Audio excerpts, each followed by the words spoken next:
말씀 전하시는 목사님께 함께하여 주시고 감사하며 예수 그리스도 이름으로 기도합니다.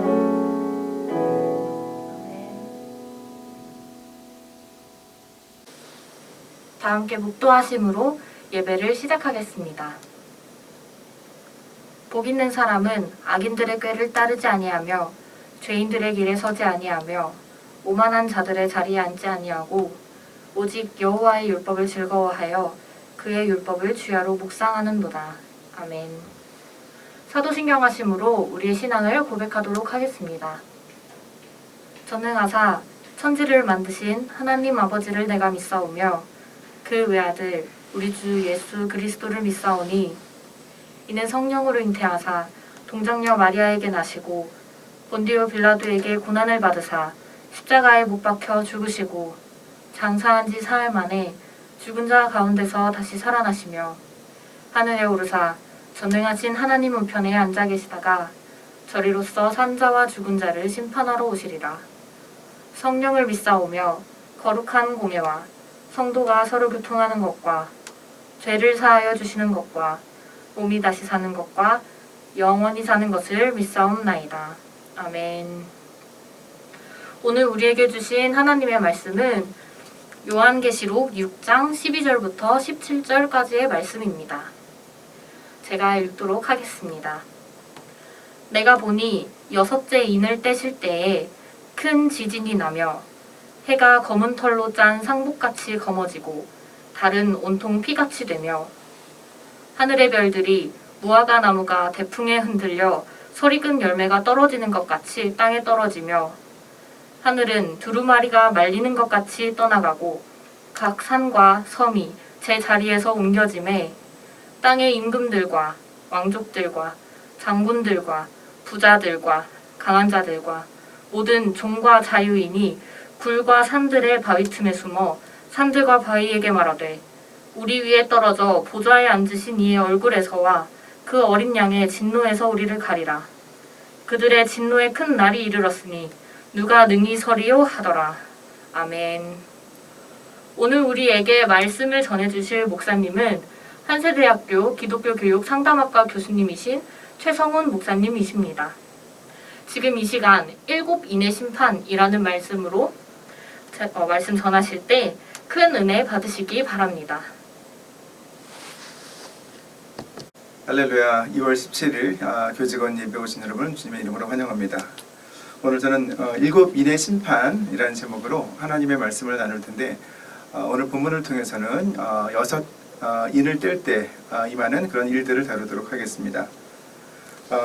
본문은 6장 1절에서 17절인데 우리가 오늘 편의상 6장 12절부터 17절까지 여섯째 인을 떼실 때 어린 양께서 이제 그때의 일들을 다뤘습니다.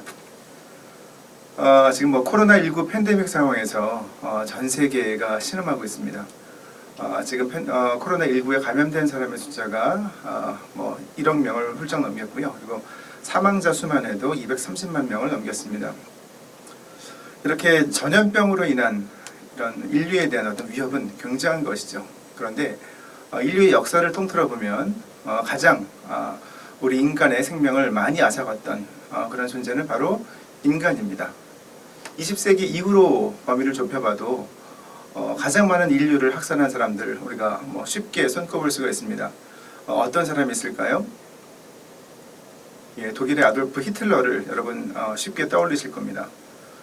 슬라브족들이나 폴란드인들 또 유럽을 떠도는 집시들은 물론이고 유태인 600만 학살 그리고 자국인까지도 매춘부와 지체 장애인들을 이렇게 숙청했던 그런 인물이 바로 아돌프 히틀러입니다. 수백만에 이르는 인명을 앗아갔죠.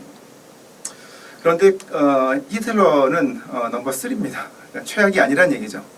소련의 스탈린은 동족들을 굉장히 많이 숙청을 했습니다. 공산당 혁명을 완성하는 데 있어서 방해가 되는 그런 제거 요인이라고 생각되는 인물들을 다 숙청했는데 하루에 4만 명씩을 이렇게 죽였습니다. 그래서 그가 숙청해서 학살한 이들의 명단을 책으로 기록한 것이 있는데 이게 383권이고 숙청당한 러시아인들의 숫자가 4,500만 명에 달합니다. 스탈린이 넘버 2입니다. 그러면 누가 가장 많은 어떤 학살을 했던 인류의 생명을 앗아갔던 주인공일까요? 바로 중국의 마오쩌둥, 모택동입니다. 1958년부터 1959년까지 공산당 혁명과 관련해서 벌였던 대약진 운동을 통해서 굶어 죽은 사람의 숫자만 구소련에서 죽은 4,500만 명과 맞먹습니다. 그리고 그가 혁명을 통해서 그 인명을 앗아간 그 총 숫자가 7,200만 명에 달합니다. 이러한 비극들은 왜 일어났을까요? 특히 뭐 히틀러라든지 스탈린, 모택동 왜 이런 일들을 행했을까요? 그들의 인간적인 마음, 삐뚤어진 정보교육 때문에 그렇습니다. 그 정보교육이 이 7인의 심판 중에서 첫 번째 인을 뗄 때 나오는 것입니다. 요한계시록을 한번 우리가 이제 교직원 체프를 통해서 이제 뭐 2주 후면 개강을 맞이하게 되는데 처음을 조명하는 데 있어서 마지막을 통해서 우리가 전체를 그 큰 눈으로, 큰 시선으로, 큰 그림으로 바라보면 어떨까 하는 생각을 하고 오늘 요한계시록 본문을 제가 오늘 말씀을 나눌 본문으로 정했습니다. 요한계시록 1장에서는 예수 그리스도의 계시라라는 그런 대목으로 요한계시록을 시작을 하고 2장, 3장은 소아시아에 있는 7교회를 향한 예수님의 어떤 그런 그 권면들이 서신으로 기록이 됩니다. 4장에는 하늘 보좌의 환상이죠. 하늘 보좌에 계신 하나님. 5장은 어린 양의 환상입니다. 하늘 보좌에 계신 어린 양, 예수 그리스도의 환상이죠. 그리고 6장부터 오늘 우리가 읽었던 6장부터 16장까지 심판 시리즈가 나옵니다. 중간에 이제 뭐 다른 내용들이 조금 삽입이 되기도 하고요. 근데 7인의 심판, 7 나팔의 심판, 7 대접의 심판인데 이것은 어떤 순서대로 환란 초기, 중기, 말기로 나누기보다는 그 내용들이 좀 각각 좀 이렇게 일치하기 때문에 이것은 이제 어떤 심판, 종말의 어떤 점진적인 어떤 그 심판의 강화되는 모습을 이제 그린다고 보는 편이 이제 좋겠습니다. 그리고 17장, 18장에서 이제 뭐 아마겟돈 전쟁과 바벨론에 대한 최후의 심판, 그리고 새하늘과 새 땅으로 요한계시록이 마무리가 되죠. 요한계시록 5장에서 4장, 5장을 통해서 하늘 보좌에서 하나님을 찬송하고 어린 양 예수 그리스도를 찬송하는 그런 천상의 찬송이 6장으로 오면 갑자기 급격하게 장면이 전환이 됩니다. 갑자기 심판의 보좌로 변화가 되는 것이죠. 이 어린 양인 예수 그리스도께서 이제 심판, 7인의 심판 첫 번째 인입니다. 인을 떼니까 그때 네 생물 중에 하나가 우레소리로 정말 이제 네 생물 하는 이제 얼굴이 사자와 같은, 그러니까 사자처럼 포효하는 우레소리, 이것은 이제 심판을 선포하는 그런 전조가 되죠. 그러니까 오라 하고 이제 말을 하니까 흰 말이 등장합니다. 흰 말이 등장하고 그 말을 탄 자가 활을 가졌는데 이제 머리에는 이제 관을 승리자의 관인 스테파노스라는 것을 썼습니다. 이제 헬라 원어를 보면 그리고 그 흰 말을 탄 자가 이기고 또 이기려고 합니다. 그래서 이전에는 이제 신약학자들이 잘못 해석을 해서 이는 이제 흰 말을 탔기 때문에 평화의 상징이다, 예수 그리스도다라고 이렇게 잘못 해석을 했는데 요즘에는 복음주의 이제 권에 있는 학자들은 다 이것이 적그리스도와 유사한 인물이라고 봅니다. 흰 말을 탔죠. 로마의 장군들, 당시 팔레스타인 지방을 지배하던 로마의 장군들은 개선할 때 흰 말을 타고 이제 개선을 했습니다. 그리고 군을 지휘할 때도 마찬가지로 백마를 타고 상징적인 의미로, 존재로서 이렇게 자신을 드러냈죠.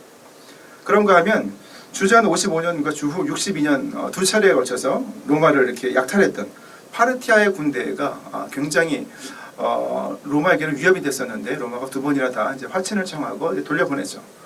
백마를 타고 그 안에서 활을 쏘는 이런 기병들, 이런 기동력을 바탕으로 해서 로마를 두 차례나 성공적으로 약탈을 했습니다. 이것은 13세기에 몽골의 칭기스칸 군대를 좀 떠올리게 하죠.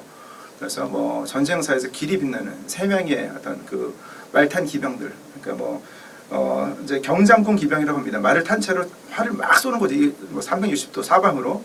그래서 3명의 징기스칸 이제 몽골 군대가 1천여 명의 송나라 군대를 뭐 삽시간에 다 이렇게 학살을 했던 그런 전쟁사에 이제 길이 남는 기록들도 있습니다. 이런 것처럼 이 파르티아의 군대, 그리고 또 로마의 개선 어떤 그 장군, 이런 이미지를 통해서 이기고 또 이기려고 하는 어떤 그 정보교육을 상징한 인물이 바로 흰 말을 탄 자입니다. 그 다음에 어린 양이 둘째 인을 떼실 때 그때 둘째 생물이 또 오라 합니다. 이때 다른 말이 오는데 붉은 말이 와서 땅에서 화평을 제거합니다. 그리고 이제 큰 칼을 받아서 서로 화평을 제했으니까 서로 죽고 죽이겠죠. 큰 칼을 받아서 그런 일을 실행합니다. 이것은 이제 사실은 이제 그 앞에 있는 5장 본문에 있는 그리스도의 입에서 나오는 좌우의 날선 정의의 검 롬파이아라는 헬라어라는 그런 건데 이 검이 아니라 전쟁 때 사용하는 마카이라라는 검입니다. 그래서 이제 이것은 원래 로마군이 사용하는 단검인데 여기서 이제 큰 칼이라고 이것은 큰 사륙을 의미합니다. 그러니까 첫 번째 말을 탄 자가 정복을 의미한다고 한다면 두 번째 붉은 말을 탄 자는 전쟁을 의미하죠. 그러니까 전쟁을 통해서 사륙이 벌어지고 어떤 핏빛으로 물든 어떤 그런 이 세상이 붉은색으로 이렇게 상징이 되는 것이죠. 예수님께서 제자들이 말세에는 어떤 일이 일어나겠습니까? 라고 물었을 때 민족이 민족을 나라가 나라를 대적하여 일어나겠고 곳곳에 지진이 있으며 기근이 있으리니 이는 재난의 시작이니라. 마가복음 13장 8절에서 말씀하셨는데 그러한 내용을 떠올리게 하는 그런 대목이죠. 셋째 일을 떼시니까 그때도 셋째 생물이 이제 오라 하니까 검은 말이 나옵니다. 검은 말이 나오는데 그것은 이제 이 말을 탄 자가 손에 저울을 가졌습니다. 왜 저울을 가졌을까요? 그때 요한이 네 생물 사이로부터 이제 나는 것 같이 들리는 음성을 들었습니다. 한 데나리온의 밀 한 되요, 한 데나리온의 보리 석대로다. 또 감람류와 포도주는 해치지 말라 하더라. 당시 노동자들의 하루 품삯이 한 데나리온입니다. 오늘날로 하면 한 10만 원 정도 되겠죠. 일당 한 10만 원. 그런데 보통 이제 중산층 이상이 되는 사람들은 부드러운 밀을 주식으로 삼았습니다. 그러니까 예전에 우리가 쌀밥을 선호했던 것처럼, 그리고 가난한 사람들은 우리가 보리 아니면 잡곡, 옥수수를 먹었던 것처럼 보리로 연명을 했습니다. 근데 건강한 성인 남성이 하루 종일 일을 해서 밀로 된 음식을 먹으려면 자기 한 몸 건사기가 만만치 않은 겁니다. 가족이 3명이라고 한다면 부양가족이 당시는 훨씬 많았겠죠. 보리를 산다 하더라도 3사람 이상을 하루 끼니를 있기가 어려운 지경이죠. 그러니까 굉장히 전쟁과 사륙이 벌어지고 정복욕과 큰 칼, 전쟁으로 인해서 이 땅이 피폐해지는 것입니다. 그때 이제 기근이 임하죠. 그렇게 되니까 먹을거리가 부족해지고, 그러니까 이제 인플레이션 때문에 물가가 올라갑니다. 그래서 신학자들은 이때 이제 물가가 한 8배에서 15배 정도 올라갔다 이렇게 이제 추측을 합니다. 그러니까 굉장히 생계를 잇기가 어려운 거죠. 그런데 마지막으로 감람류와 포도주는 해치지 말라. 이 감람류와 포도주는 하나님께서 이 가나안 땅 팔레스타인에서 이스라엘 백성들에게 주시는 복의 축복의 상징이죠. 그래서 심판으로 인한 정복과 사륙, 기근 중에도 하나님의 은혜가 완전히 거두어지지 않는다라는 뜻입니다. 또 이제 넷째 일을 어린 양 예수 그리스도가 떼실 때 넷째 생물의 음성이 듣는데 또 이제 오라 합니다. 그때 말이 등장하는데 청황색입니다. 그것은 핏기가 없는 시체의 색깔이 청황색입니다. 근데 그 탄자의 이름이 여기서는 밝혀집니다. 사망이죠. 죽었기 때문에 시체의 색깔처럼 이제 그 청황색 말 탄자의 이름은 그야말로 사망인 것입니다. 음부 하데스 권세가 그 뒤를 따르고 그 땅의 4분의 1의 권세를 얻어서 검과 흉년과 사망과 땅의 짐승들로서 사람들을 죽이는 것이죠.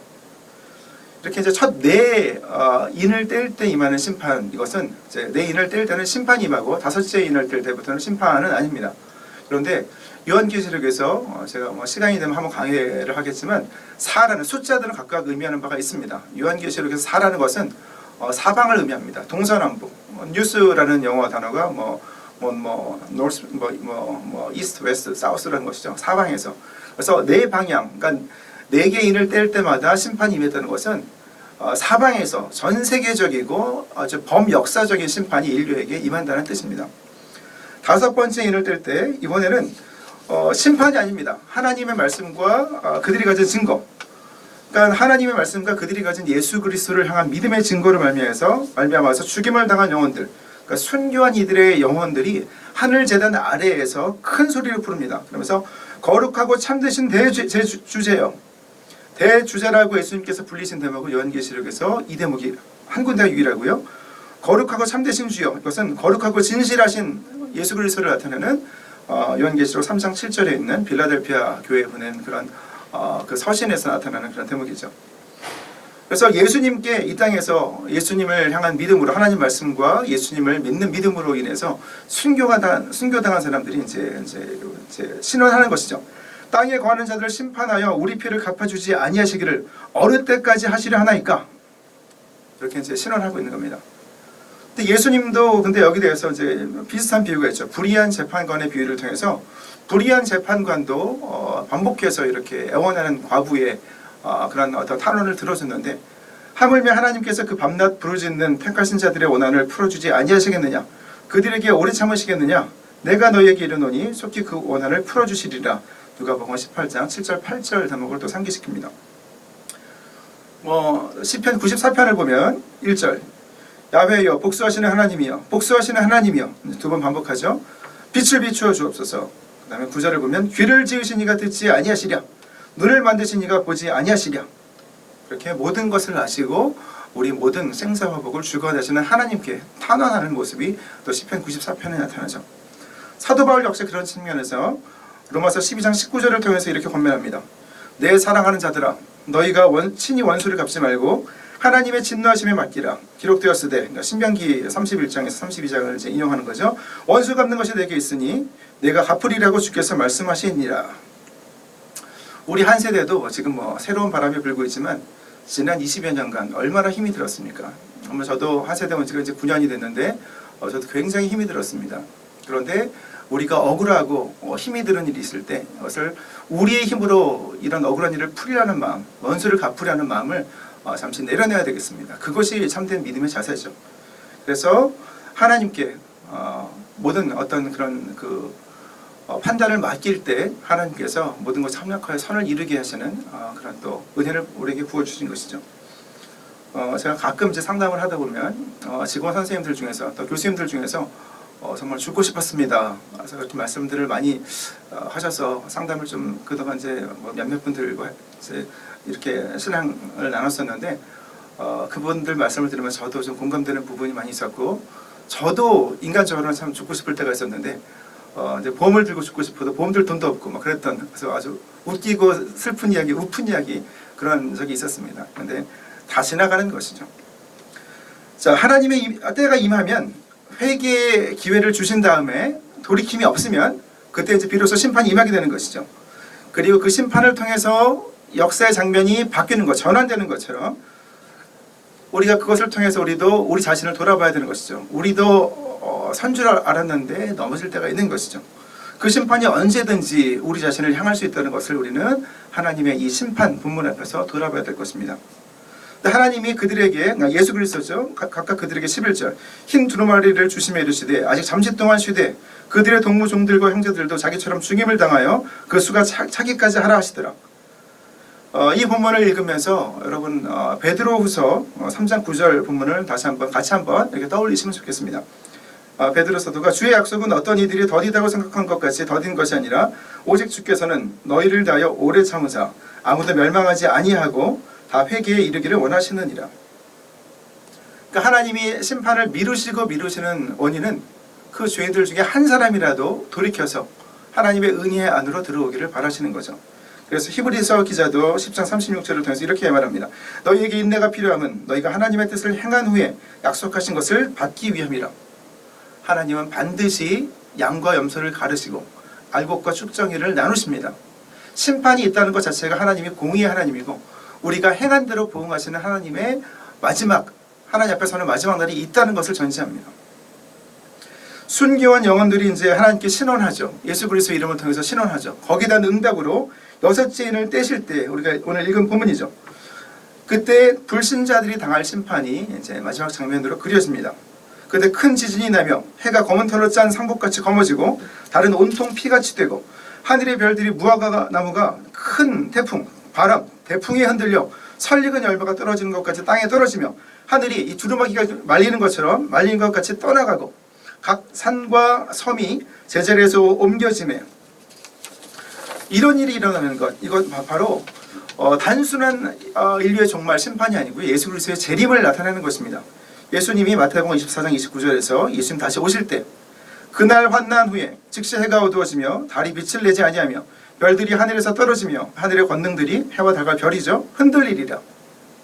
구약에서 선지자들이 예언했던 하나님의 날, 심판의 날, 그러니까 야훼의 날, 그 날이 바로 예수 그리스도 재림의 날입니다.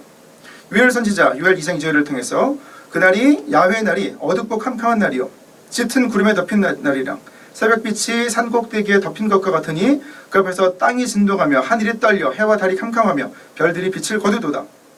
땅이 떨고 솟아오르거나 낮아지는 것, 지진, 이것도 아모스서 8장 8절에는 야훼의 날, 심판날, 그리스도 재림의 날에 이루어지는 것으로 그런 사건을 묘사가 됩니다. 그리고 큰 지진, 또 에스겔서 38장 19절, 이런 일들이 일어나는 것 바로 예수님의 재림, 다시 오심, 그리고 인류를 향한 하나님의 심판이 임하는 종말의 때에 이루어지는 일입니다. 마지막으로 사도 요한은 세상 사람들이 그런 무서운 심판의 날에 극도의 두려움과 절망 속에서 고통 상태에 빠지고, 그래서 혼란함 속에서 어떤 막 산과 남아있는 산의 어떤 산들의 바위 틈에 불에 숨어서 횡설수설하는, 산과 바위에게 횡설수설하는 그런 모습들을 묘사합니다. 땅의 임금들과 왕족들과 같은 지도층, 장군들과 같은 군사 지도자, 부자들과 강한 자들, 그러니까 부와 권력 있는 사람들, 모든 하층민과 자유인, 중산층들, 평범한 사람들 모두가 다 광성의 두려움에 빠져서 횡설수설하는 것이죠. 그러면서 우리 위에 떨어져 보좌에 앉으신 이의 얼굴에서와 그 어린 양 예수 그리스도의 진노에서 우리를 가리라. 그들의 진노의 큰 날이 이르렀으니 누가 등이 서리요.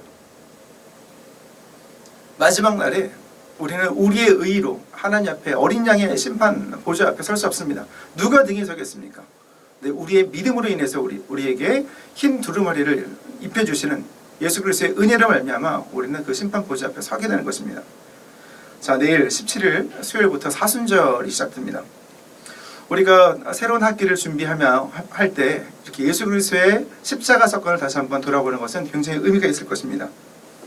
이 예수 그리스도의 십자가 대속과 부활의 그 사건, 그 은혜를 바라보는 사람들에게는 이 종말, 예수님의 재림의 심판 그 날이, 야훼의 날이, 심판의 날이 어떤 기쁜 소식, 복음의 날이 되겠지만 히틀러나 스탈린이나 모택동 또 그와 같이 여기서 이기고 또 이기려 하고 가지고 또 가지려 하던 그런 하나님과 동행하지 않는, 하나님과 관계가 없는 사람들에게는 그날이 굉장히 두려운 종말의 날, 야훼의 날, 심판의 날이 될 것이기 때문에 그렇습니다. 그런 악을 행한 사람들, 히틀러나 스탈린이나 모택동 같은 사람들이 이 종말의 날, 이 종말에 대해서, 심판에 대해서 알았다면 어떻게 그렇게 많은 사륙을 행할 수가 있었겠습니까? 우리가 이 마지막 때를 통해서 이 종말의 날을 조명하면서 우리 또한 하나님 앞에 누가 등이 서리요? 라는 그런 사도 요한이 들었던 그런 사람들의 부르짖음을 우리 마음에 새기고 올 한 해, 이번 학기 우리에게 맡겨주신 사명을 감당할 때 하나님 앞에서 반드시 계수할 날이 있을 텐데 우리는 그러면 어떤 모습으로 설 수 있을지를 보시는 저와 여러분이 되었으면 좋겠습니다. 그리고 마지막으로 우리가 새로운 희망의 불빛을 바라보는 우리 한세 공동체도 우리의 의인의 신원을 들어주시는 이도 하나님이고 또 모든 것 참력한 선을 이루고 또 의인들에게 은혜와 복을 주시는 이도 하나님이시라는 사실을 우리 잊지 않고 또 2021년 새학기 힘차게 달려갈 때 또 하나님과 동행하며 우리에게 맡겨주신 사명을 다 감당할 때 하나님을 기쁘시게 하는 저 여러분 우리 한세 공동체 가족들 다 되시기를 주님 이름으로 축복합니다.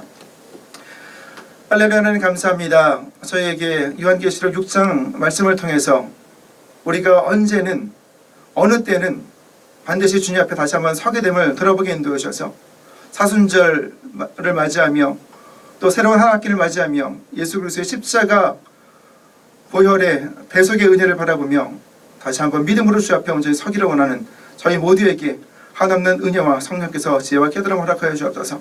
맡겨주신 사명 온전히 감당케 인도하여 주시고 하나님을 기쁘시게 하며 마지막 심판날에 하나님 앞에서 흰 두루마리를 입고 설 수 있는 우리 한세 가족들 다 되게 하여 주옵소서.